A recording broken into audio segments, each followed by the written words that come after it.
Halo, assalamualaikum warahmatullahi wabarakatuh. Kembali lagi bersama saya Dwi Santoso di channel Pokemon BCT.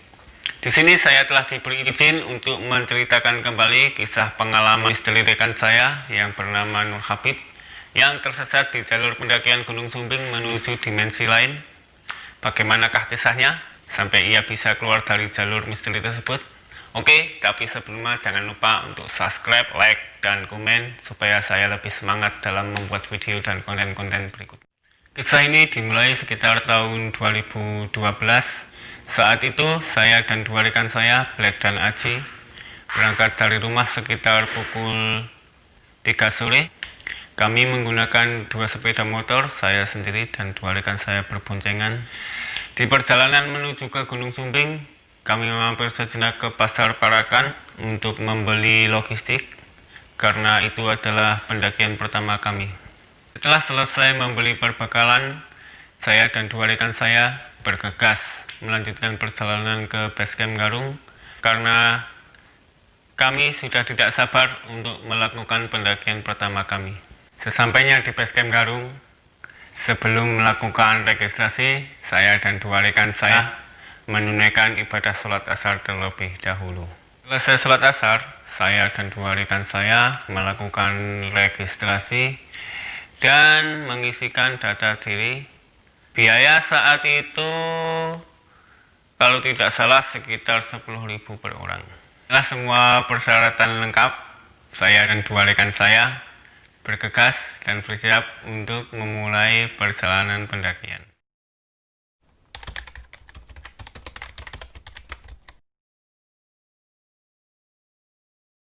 Dari Basecamp, saya dan dua rekan saya memulai perjalanan pendakian. Kami melewati perkebunan warga sambil menikmati keindahan alam yang disuguhkan oleh Gunung Sumbing. Kami melewati Basecamp Garung Wonosobo dan kebetulan saya dan dua rekan saya memilih untuk mencoba jalur baru karena kata penjaga pos di Basecamp katanya jalur baru lebih mudah untuk dilewati. Perjalanan saat itu tidak seperti apa yang saya pikirkan, karena menurut saya kami akan bertemu dengan pendaki lain, tapi sampai di sini saya tidak bertemu seorang pun pendaki. Padahal saat kami di Basecamp tadi, kata penjaga pos sudah ada beberapa pendaki yang sudah naik sebelum kami. Saat tiba di pos gadaan, kami tidak berpapasan atau bertemu dengan pendaki lain. Saat itu kalau tidak salah sekitar pukul 6 kami tiba di pos gadaan. Oh iya, maaf, untuk sebelum pos gadaan saya tidak menceritakannya karena saya lupa nama tempatnya. Kami beristirahat dan melakukan ibadah sholat maghrib.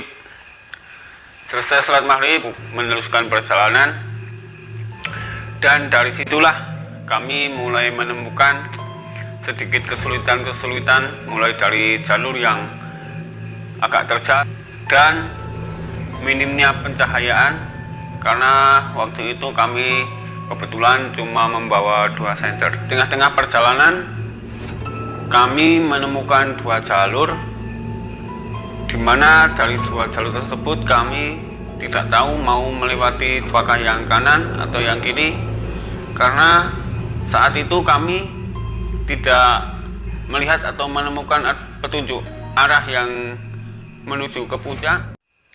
Di situ kami berunding sejenak untuk menentukan jalur yang mana, apakah yang kanan atau yang kiri yang mau kita lewati.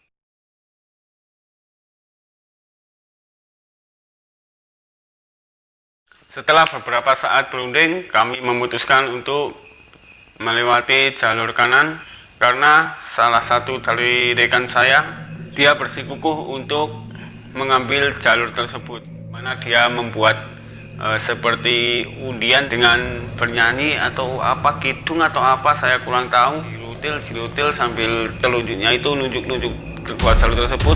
Dan saat lagu itu selesai, dia menunjuk jalur kanan. Sepertinya Saat itu saya kurang yakin mau melewati jalur kanan, tapi karena dia bersikukuh kalau menurut dia pilihan jalur kanan itu benar, saya dan rekan saya mengikuti dia melewati jalur kanan tersebut.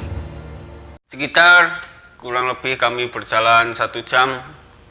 Kami beristirahat duduk di batang pohon yang rubuh yang tergeletak di tepi jalur pendakian.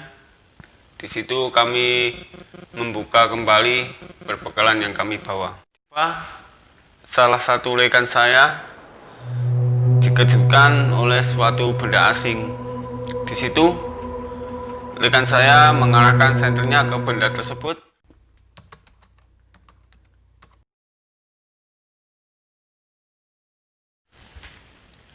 Dan karena kami penasaran, kami menghampiri benda tersebut.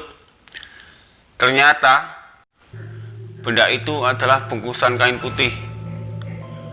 Dan setelah kami buka, di dalamnya itu isinya adalah garam. Di situ kami heran, kenapa barang tersebut ada di tempat seperti ini. Di tengah-tengah keheranan kami, salah satu rekan saya dikejutkan oleh sebuah batu, dan saat senter kami arahkan ke batu tersebut, batu itu seperti mirip seperti batu nisan.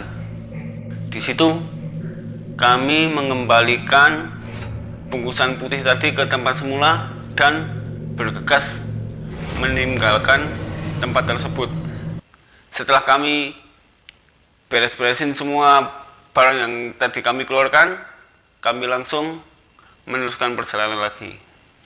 Setelah kejadian tadi, kami berjalan sedikit lebih cepat karena kami ingin segera meninggalkan tempat itu. Sampai-sampai dari kami ada yang sampai terjatuh. Di perjalanan, saya terus kepikiran tempat yang tadi, ditambah lagi jalur yang kami lewati terasa begitu sepi, dan sampai sini kami pun belum berpapasan atau bertemu dengan pendaki lain.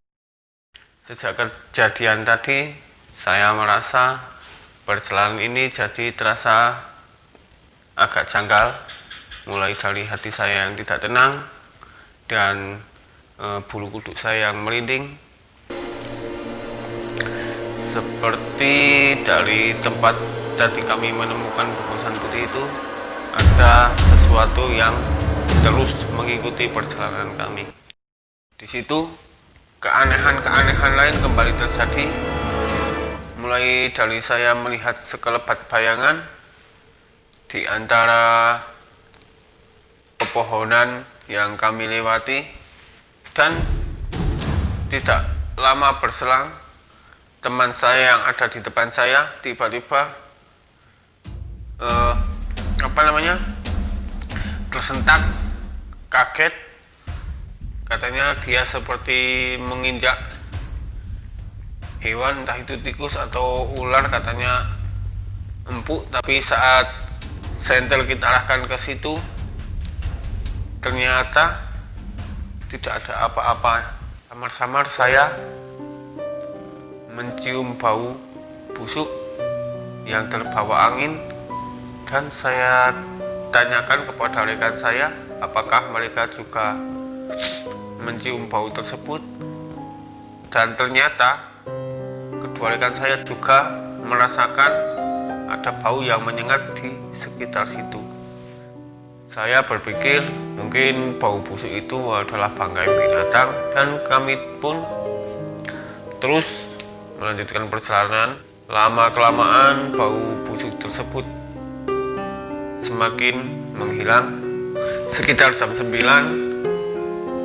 saya merasa agak lega karena kami sudah keluar dari hutan dan menemukan jalur yang di situ banyak ilalang atau sabana.